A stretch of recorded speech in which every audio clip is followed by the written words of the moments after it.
Bideo honetan, ChatGPT zer den eta nola erabiltzen den ikusiko dugu. ChatGPT chat sistema bat da eta adimen artifizialeko lengoaia eredu batean oinarrituta dago. Elkarrizketak egiteko aukera emango dizu chatak. Zuk galderak egingo dituzu eta erantzun osoak jasoko dituzu azkar batean. Erabiltzen hasteko, irubebikoitza.openai.com webgunea ireki behar dugu. Sartzen garen lehendabiziko aldian kontu bat ireki beharko dugu. Doan da erabat.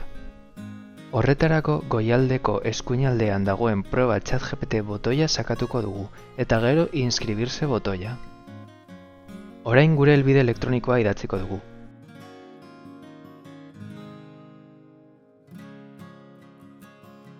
Continuar sakatuko dugu, eta pasahitza sartzeko eskatuko dugu.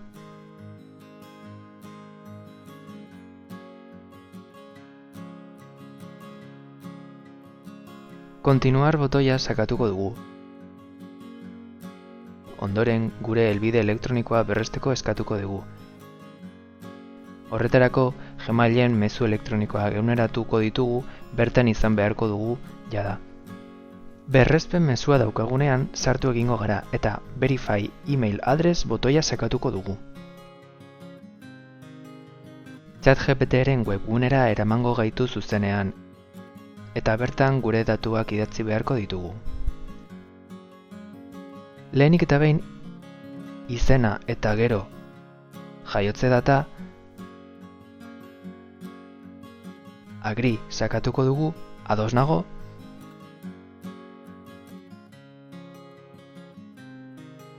eta ChatGPTren barruan egongo garaia da. Hasiera batean, ura erabiltzeko aholkuak dituen leiho bat agertuko zaigu. Ok sakatuko dugu eta jarraitu egingo dugu. Agertuko zaigun lehen gauza ingelesezko galdera bat izango da. Nola lagun gaitzakeen galdetuko digu ChatGPTek. Hemendik aurrera chat batek bezala funtzionatuko du. Hemen edozer gauza eska diezaiokezu. Testu bat itzultzea, testu bat laburtzea, zer mugikor erosteari buruzko aholkuak ematea, eta bar. Proba dezagun.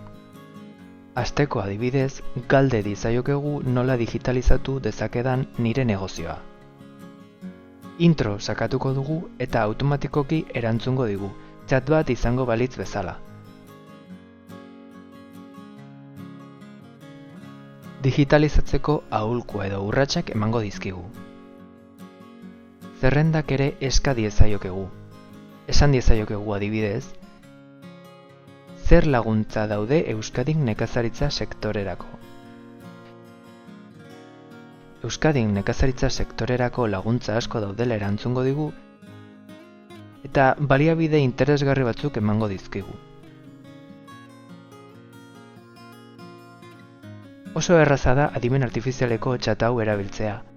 Beraz, erabili eta aprobetxatu ahalik eta gehien.